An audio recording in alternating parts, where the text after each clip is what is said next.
Hello everyone, and today we are going to discuss yet another test, and this was again one of the papers from College Board test. So let's look at the questions. The first one, it says the following text is from Charles Chestnut's 1905 novel The Colonel's Dream. Mr. French and Mr. Kirby's worked together. Mr. French, the senior partner who sat opposite Kirby, was an older man. A safe guess would have placed him somewhere in the debatable ground between 40 and 50, of a good height as could be seen even from a seated figure, the upper part of which was held erect and with the unconscious ease which one associates with military training. So, if you look at this, it says, as used in the text, what does the word placed most nearly mean? So, if you look at where the word is written, it's written over here, placed. So, it says a safe guess would have placed him somewhere. So, it is the order that they're talking about. So, would have placed him somewhere or in order of that. So, that is what we can, talk about over here. So, if you look at option A, it says contracted. Obviously, this won't be the case. If you look at option B, it says changed, which again will not be the case. You look at option C, it's estimated, which again will not be the case. And if you look at option D, it says arranged, which is very fine over here because it says which would have arranged him somewhere in the debatable ground between 40 and 50. So that is perfectly all right, and that is where we can move on. The results of randomized clinical trials testing the efficacy of common medical interventions sometimes fail to blank the conclusions that practitioners reach based on their real world observations of patients. While there are several possible reasons for this, one is that practitioners may overlook confounding variables that account for the results they attribute to the interventions in question. Which choice completes the text with the most logical and precise word or phrase? So it says that the interventions sometimes fail to match, fail to reconcile, something like that. So you need a word that can, talk about maybe match, or it can say reconcile or something like that. So it cannot be circumvent. Circumvent is to mean to stop. It can also not be disseminate again. It cannot be to implement again. It is to corroborate, right? So corroborating something is matching something or reconciling something, or getting it aligned. So that very well over here can be the answer. So, Louis Arnold Boyd, who led several scientific expeditions off the coast of Greenland in the 1930s, undoubtedly accomplished much, but her place in our historical memory is perhaps more blank than that of noteworthy firsts such as Enid Gordon Gallion, who led the expedition that first mapped the area around Colombo Falls between Zambia and Tanzania, a deed for which she will always be remembered. So, what they are trying to say is that it is more worthy. So, the place is more worthy. The word that you need in the blank should be somewhere in line with the word worthy. So, it cannot be uncertain, it cannot be enduring, and it cannot be conspicuous. It has to be deserving. So, if you look at worthy, the word that is the most in line with that word is deserving, which over here can be your answer. Okay, so moving on to question number 4, it says in the 2010s, the price of vintage Teenage Mutant Ninja Turtles action figures rose dramatically, which had the counterintuitive effect of blank demands. We don't know what happened to the demand. Buyers who hadn't previously wanted to purchase old action figures suddenly thronged the market, believing prices would continue to rise and the toys could be resold at a later at a profit. Now, which choice completes the text with the most logical and precise word or phrase? Now, if you look at it, what they thought, it was a counterintuitive effect. Now, why was this a counterintuitive effect? Because normally, if the prices increase, anticipated that normally what would happen is that the sales would drop, but because this was an unexpected increase, people thought that this would continue to increase, and that is why instead of decreasing, it started increasing. So it's sort of not, obviously over here monetizing would be relevant, stabilizing again would be not relevant over here, because we need something that talks about the fact that it started increasing, right? So again, exploiting again would not be right. So the best answer over here will be option C, right? This is going to be the best answer. Now, moving on, it says in 2013, Frederick Jetfeld and Maria Hedgarde published a study concluding that ocean acidification has a strong effect on the behavior of Gardus marha, a species of fish. However, Jetfeld and Hedgarde's study relied on a mean sample size of only about 16 fish. In a 2022 review of various scientists' conclusions about the impact of ocean acidification on fish behavior, Josephine Sundin and colleagues caution that relying on such a relatively small sample size can increase the potential for biased analysis.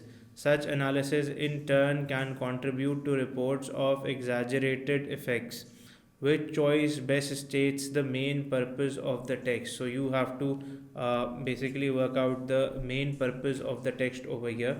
So the main purpose is about what the findings of the study are, right? So that is what the central idea, and that is what the primary purpose over here is, right? So if you look at option A, it says to discuss an aspect of ocean acidification that is frequently overlooked. So that is not the central idea of the passage. When you are going for the main purpose question, there are two things that you have to look for. The first is the central idea of the passage, and then there is the CTA, the call to action. What is that central idea is asking you to do or asking you to note, right? So in any case, it's very important that you know or you understand the central idea of the passage. Without understanding the central idea of the passage, it is not possible for you to go for the main purpose of the text, right? So obviously it's not the case. If you look at option B, it says to explain how the behavior of fish species has changed over time. So again, this won't be the scenario. To present a debate between two research teams about a cause of ocean acidification. So again, this is nothing about the findings. If you look at option D, it says to note a potential concern about the findings of a scientific study. So this is exactly what it is talking about. It is about the concerns that the finding were posing, the scientific study were posing, right? So the relatively, if you look at the options, option A, B and C will fall to some extent irrelevant, and obviously we won't be taking them as the answer, because for the main purpose, like I mentioned before, you have to go for whatever is the central idea of the text. So the best answer over here has to be option D. That will be the best answer. Moving on, the following text is from Lady Grogry's 1904 play Spreading the News. Mrs. Tappy Bartley and Mrs. Fallon have been buying and selling goods at the local fair. Mrs. Tappy, good morrow, and Bartley Fallon, good morrow. Mrs. Fallon, well, Bartley, you'll find no cause for complaining today. They are all saying it was a good fair. Bartley, raising his voice, it was not a good fair, Mrs. Tappy, it was a scattered sort of affair. If we didn't expect more, we got less. That's the way with me always. Whatever I have to sell goes down, and whatever I have to buy goes up. If there is any misfortune coming to this world, it's on myself it pitches like a flock of crows on seed potatoes. Which choice best describes the function of the underlined portion in the text as a whole?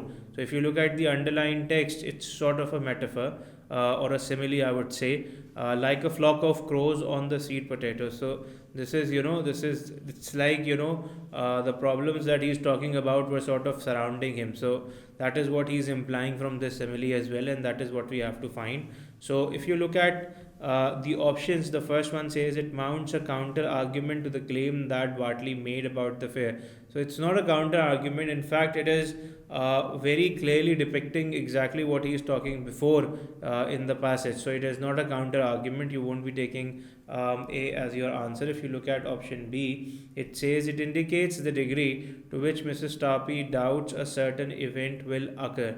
So again, this is not the case. This is not about it. This is very certain. He's very certain about something, and he's talking about that. So B again won't be the answer. If you look at C, it says it presents a vivid image to emphasize a claim that Bartley makes.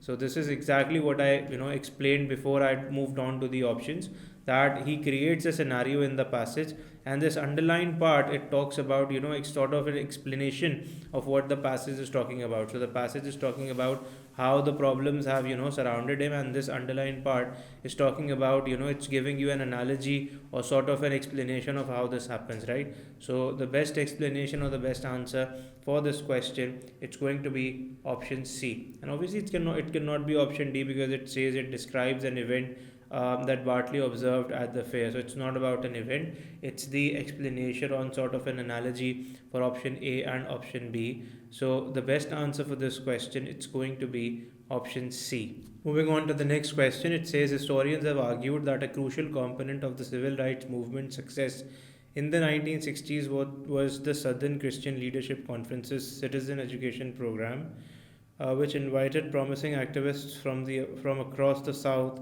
to its 1 week training sessions in the Dorchester, Georgia, led by experienced organizers such as Dorothy Cotton and Septima Clark. CEP attendees, more than 7,000 in all, participated in workshops on topics ranging from public speaking to legal doctrine before returning home and using their newly acquired knowledge to spearhead local civil rights initiatives. Now, if you look at this one, it says, which choice best describes the function of the underlined portion uh, in the text as a whole? Now, if you look at this, the part that is underlined is this part. This is the part that is underlined over here. So it says more than 7,000 in all. So the best part of it, it's basically telling you the limit or the extent or the quantity of which this passage is talking about. So whatever option talks about the quantity or the extent of it, that very well can be your answer. So if you look at option A, it says it illustrates the CEP organizers' efforts to educate participants on a wide variety of topics. So obviously this is not the answer. It establishes that criticism of CEP was limited to a few individuals in the Southern Christian Leadership Conference. Again, this is not the answer. If you look at option C, it says it underscores the extent of the CEP's impact on the civil rights movement in the 1960s. So it's basically talking about the impact and the extent of it. So this number 7,000 is telling you more than 7,000, so it was a big number. So that is what it is incorporating over here, the underlined part. That is why the best answer over here can be option C. We can read option D as well. Option D says that it suggests that CEP attendees held a diverse array of opinions. So it's not about how diverse the opinions were. It's about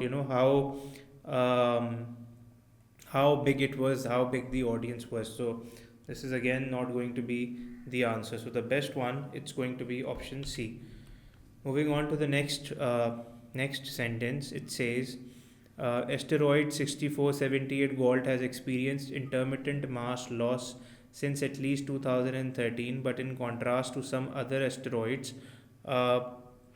with repeated mass loss episodes, 6478 GALT has not lost mass at its perihelion, the closest point of its orbit to the Sun, and thus the loss is not attributable to solar energy driven ice vaporization. And as Jane X. Liu et al. Point out, the singular nature of impact ejection makes it untenable as an account of multiple loss episodes of similar duration over several years.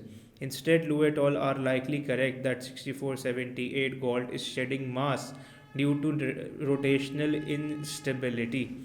Which choice describes the overall structure of the text? So the first line, it's talking about it's basically talking about a phenomena. It's giving you a definition, and then it talks about the other explanations that are into here, and their possibility. That is what it's going on. So when you're talking about the overall structure, what's important along with the main idea of the passage is that the order in which that thing is written, right? So the order in which all of this is written, it's going to be very important. So if you look at option A, it says it discusses a physical process, evaluates possible causes of the process, So it's not talking about a physical process, it's talking about something that is theoretical. So it's not going to be option A. If you look at option B, it says it introduces a natural phenomena, refutes two potential explanations for that phenomena, and then presents a third explanation for that phenomena that the author regards as plausible. So the first one, again, it talks about the phenomena that is nothing less of true, right?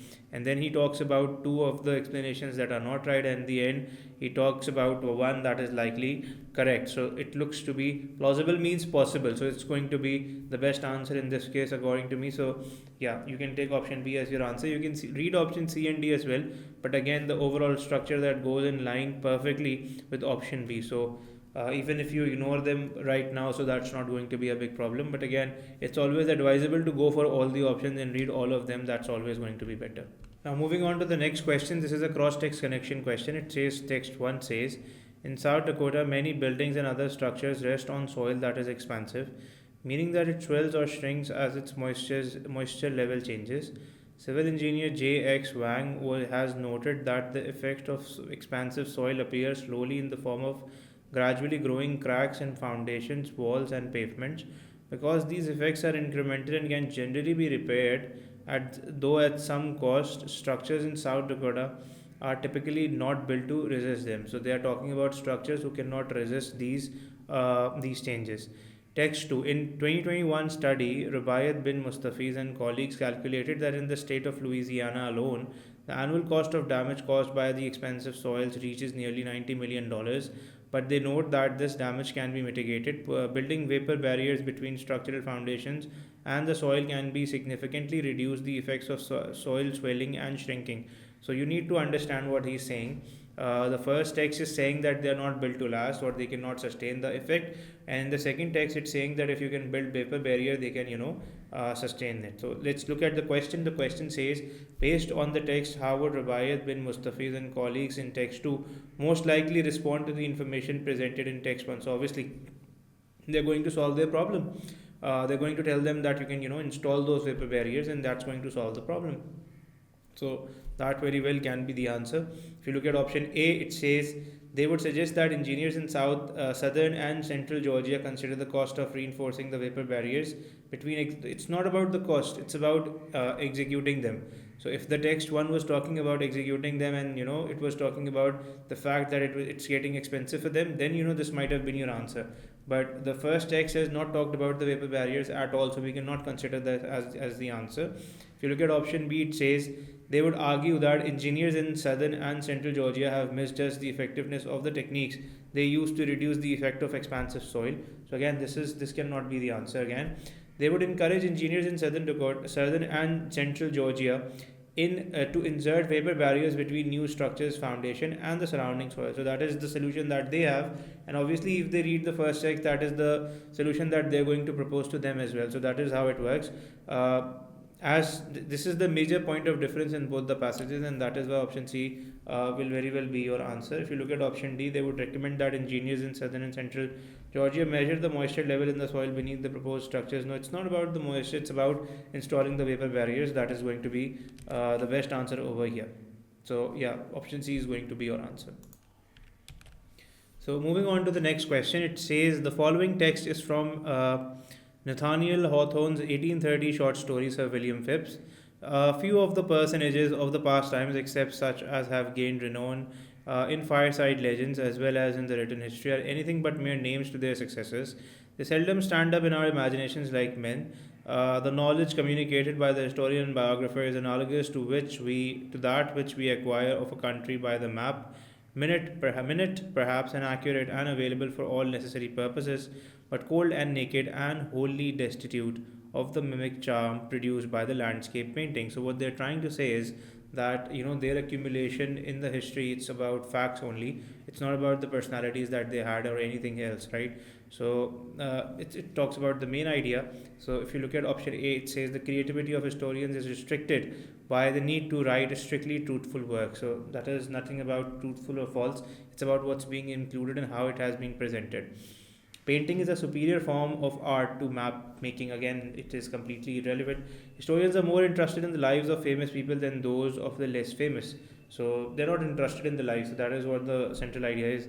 The lives of historical figures are usually documented as a collection of facts rather than representation of their personalities. So they're not talking about their personalities, and that is why they not come up in our imagination when we think about them. It's about just the facts and the figures that has been mentioned in history. That is what they're talking about in the passage, and that is why option B, this is going to be the best answer over here, right? So let's move on to the next question, which says Thomas Piketty and other historians of capitalism rarely discuss domestic capitalism in Africa before the period of European colonization, implicitly presenting capitalism as external to and imposed on Africa. Crystalline Al-Faghali and other Africanist scholars have shown, however, that in parts of Africa, export oriented manufacturing, the existence of salaried labor, and other features of capitalism predated colonization. One reason for this discrepancy is that historians of capitalism tend to focus on longitudinal economic data drawn from archival records, which do not exist for much of the pre colonial Africa. So, what they're saying is, and if you look at the question, which statement about Al-Faghali and other Africanist scholars is best supported by the information over here?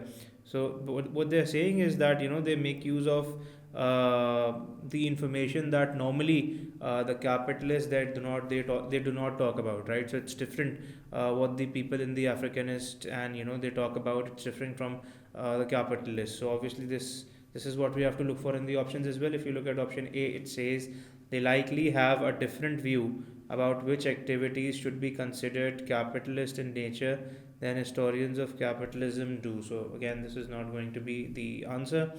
They likely view capitalism as having been more beneficial for Africa than historians of capitalism do. Obviously, it's not going to be the case, even if it were, this is a paradoxical statement. They likely differ from historians of capitalism in the methods they use to. It's not about the methods, it's about the facts that have been presented. They likely make use of different types of evidence that historians of capitalism typically rely on. So, what they are using as evidence, that's not something that the people who are capitalists they rely on. So that is the difference that the passage is making over here as well, and that is the difference that we have it over here in the option as well. This is why option D is most likely going to be the answer for this question. This is the best answer. Let's move on to the next question. Geneticist Alian Ostrander led an international collaboration in which either J. Hewson and other researchers investigated the evolutionary history of size variation in modern dogs. The researchers identified multiple versions of gene regulating the production of IGF-1, insulin-like growth factor 1 in dogs, and found that dogs of the same breed consistently share the same version of the gene. In a discussion of the study, a student hypothesizes that small breeds of dog, for example, miniature schnauzers, must share a version that represses IGF-1 production that would otherwise confer larger body sizes. So, which finding, if true, would most directly weaken the student's claim? So, you have to find something that goes against this. So, this says that a version that represses IGF-1 production that would otherwise confer a larger body size, right? So, the small breeds of dog must share a version that represses IGF-1 production that would otherwise confer a larger body size. So if you have small breeds of dog, so this is what should happen, right? So if you look at the answers, the majority of the most prevalent dog breeds have limited activity in the gene that regulates IGF-1 production. So this is sort of irrelevant. If you look at B, it says the gene that regulates IGF-1 production is not the only gene that influences body types in dogs, but the only. Now, even if that is the case, that what is written in option B, even if that is the case, we don't know that for sure because it is not mentioned in the passage. So again, this won't be the answer. Some breeds with small body sizes and low IGF-1 concentrations have a different version of gene regulating IGF-1 production than do Havannesses, right? So that's what it is talking about, and that is not the scenario because it says that they have the similar that should repress the IGF-1. So this is going against the author's claims. That is why this is best answer for this question. The degree of size variation among dogs is greater than that of any other land-based mammal. So again, this won't be considered as well. The best answer over here in this case, it's going to be option C. So let's move on to the next question and see what it talks about. Scholars cite Mr. President, the 1946 novel by Guatemalan author Miguel Angel Asturias, As a foundational text for magical realism, the Latin American style of fiction in which anti realistic plot devices often borrowed from the folkloric traditions of indigenous and colonial societies in the Americas are deployed in an otherwise realistic mode of representation typical of the modern novel. This style has exerted a decisive influence on authors around the world, including Mo Yang, whose 1986 novel Red Sorghum resembles the classic magical realist novels in its juxtaposition of literary realism with folklore, namely that of China. Which quotation from the literary scholar most directly support the claim in the underlined portion of the text? Now you have to see which one is supporting the underlined portion the most. So the thing is that the first part it talks about the anti-realistic part, and then the second part that is underlined, it's talking about the magical realist novel. So that is how these are the two things that you have to relate over here. So, like many works in the Latin American magical realist tradition, Red Sorghum is indebted to anti. That is not the case. It is not indebted to that. The logic of realistic plot of Red Sorghum is repeatedly and productively disrupted by the presence of imagery and situations drawn from Chinese folklore. So again, this is not the scenario. While Red Sorghum alternates between realistic and anti-realistic modes of representation, details suggesting the influence of Chinese folklore nevertheless occur throughout the novel. So this is again not the case. Although Chinese folklore clearly informs the style and occasionally anti-realistic plot of Red Sorghum, the novel also shows the inarguable influence of magical realist tradition of Latin America. So this is the scenario that will be the answer over here, because it talks about how first it talks about the Chinese folklore of the anti-realistic plot, and then the underlined part talks about the magical realist tradition. So this is the very relevant answer, that the relevant option that will be your answer over here of the three options that are being presented, because none of the option talks about both the traditions. So this is going to be the best answer. So let's now move on to the next sentence, which says, indigenous songs are an important resource for ecological information. Songs of Warlpiri people in Yuandumu, Australia convey information about wild edible seeds, and the songs of 𝐂𝐴𝐴 people in Papua New Guinea replicate rainforest sounds to evoke specific locations. There have been efforts made to preserve indigenous languages over the years. Example, the United Nations International Decade of Indigenous Languages to 2022-2032. However, such attempts have typically focused on spoken language, despite the fact that some expressions in these languages only appear in songs. Therefore, those involved in such efforts want to ensure that comprehensive range of information is secured. They must basically include a wider variety of things that are incorporated over there, not only the spoken language. So recognize that indigenous languages likely have more unique expressions than ecological knowledge, then represent other types of information. Again, no, incorporate preservation of songs into their broader efforts to protect indigenous language. So yes, this is going to be in their broader efforts. Why? Because they have to include the songs and all the other parts that are there if they want to preserve these languages. So this is going to be the best answer. Analyze musical similarities in the songs. That has nothing to do with preservation. Acknowledge that indigenous songs are largely but not entirely composed of using phrases taken from. What would that acknowledgement do? It's about preservation. So you have to take an answer that talks about how it will make the preservation of that language better. So again, this won't be the answer, and the best answer over here will be option B, because it talks about the preservation and how the preservation can be done in a better way. So that is why it's going to be the answer over here. As complex life cycles parasites, Genocera sp and Clavinama maria requires multiple host species throughout their development. Extrapolating from parasite counts on surf smelt land, 7 other fish species collected from Puget Sound from 1880 to 2019. Chelsea Wood et al. Found that the abundance of 3 host parasites, such as Gonocerca sp, negatively correlated with the rising average annual sea temperatures. The abundance of 2 host parasites, such as C. mariae, was largely stable, noting that the fish and other marine vertebrates are especially vulnerable to climate change. Wood et al. Observed that all 3 host parasites in the study depend on at least 2 vertebrate species, while all 2 host Parasites depend only on only one, suggesting that. Now you have to see what's going on over here. So what is it suggesting? That is what you have to see.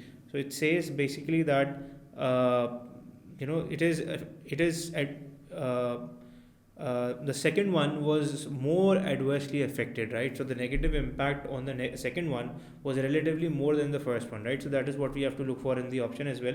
So if you look at option A, it says population size and density of the 8 fish species examined in the study were likely largely unaffected by rising sea temperatures, although Gonocerca sp and C. mariae both require surf smelt as a host.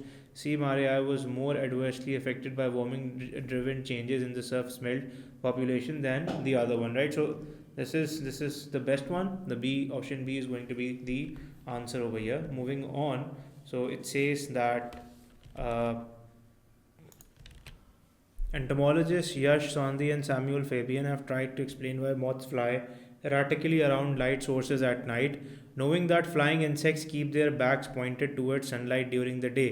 Now, whoever knows that, or whoever is claiming to know that, should come right after it. So it has to be the researchers, right? Because this is a modifier question and noun modifier placement rule. It says that whenever you have a modifier in the form of a clause, you should have the subject right after it, right? So if you look at it over here, it cannot be moths in option A, it cannot be moths in option B, and it cannot be the researcher's theory, because when you have an apostrophe, what you're talking about is whatever is written after it. So you're not talking about researchers over here, you're talking about the theory, which is not the subject. So the only one that is the subject and can be your answer over here is option C, that has researchers written right after it, right? Moving on, in Antarctica, the Dome C East Observatory Site monitors activity in the upper atmosphere of the southern hemisphere. In Canada, another observatory site, Rankin Inlet, monitors the sky of the northern hemisphere. So if you look at it, the first sentence is independent. The second one is also independent. So when you join two independent sentences, you cannot join it without a punctuation or a conjunction. So that will be a run-on. You cannot join it without a comma. That will be a run-on again. And you cannot join it with only a comma. That will be a comma splice error. So the only way to join it over here has to be with a colon or a semicolon. So the best answer in this case will be option D, right? So this is a semicolon, and that is why we will be taking it as our answer. Butterfly is a 1988 painting by Japanese artist AYO. Like many of AYO's paintings, Butterfly, which portrays a swimmer performing the butterfly strokes, attempts to make use of the entire visual light spectrum. Sporting rainbow sprint goggles, the rainbow hued swimmer splashes through. So the second sentence is telling you how he is doing that. So that is basically the explanation. So whenever you have an explanation or causal relation, you're going to use a colon over here. So others will be automatically eliminated, and option A over here will be the best answer. Moving on, the 20th century saw the founding of many Latino advocacy groups and established to protect and advance the rights of Latino Americans, both Americans. So again, you have two independent sentences. So option A, B, C is going to be incorrect, because this is going to be a run-on, this is going to be a comma splice, and C is going to be a run-on as well. So it's only period or full stop that will be your best answer. Moving on, Estonia, Spain, the other member nation of North Atlantic Treaty Organization or NATO, shares a commitment to the principle of collective defense. Each NATO member blank to defend the others if necessary. So this basically means that this is going on. So in that, they are basically pledging to do this, right? So the best answer, this is over here going to be option C. The Organization of Economic Cooperation and Development (OECD) tracks comparative price list data for its 38 members countries. For instance, in July 2021, the hypothetical basket of goods priced at $100 in the United States would have cost $73 and $117 in fellow OECD nations, Estonia and Norway, respectively. So because you're taking the names of the nation, so the best answer preferably over here looks to be has to have colon. So the best answer over here it's going to be option B. So now we are moving on to the transition questions. It says that modernist architects championed nature in their designs, blank the doomed entryway and ornate floral ironwork in umbracle. So this is basically the continuation of it. So granted, would it's basically going the opposite way, right? I'm sorry. So uh, similarly, furthermore, and thus they all mean the same. So whenever you have multiple options that mean the same, you're going to eliminate them all. So granted, it's going to be the most relevant over here. In 1984, a study by Warren et al., the researcher determined the ratio of three different plant subtypes within the rights of sheep, graminoids, forbs, and browse. Blank, the researcher determined the relative quantities of the plant the animal consumed. So it's basically the explanation of it, right? So it's not related to time, addition, or contrast. It is related to that is, right? So the best answer over here it's going to be option. While researching a topic, a student has taken the following notes. Artist Victor Varsali of Hungary won a Carnegie Prize gold medal in 1967. The Carnegie Prize is an international competition. It is administered by the Carnegie Museum of Art in Pittsburgh, Pennsylvania. Varsali's winning artwork was a sculpture entitled Alum. The student wants to identify the sculpture for which Varsali won a Carnegie Prize gold medal. So it's just identify the sculpture for which he won that. So it's clearly mentioned over here that the sculpture alum, right? So that is what you have to look for. It's not there in A, C, or D. It's there only in option B. That is why option B is going to be your answer over here.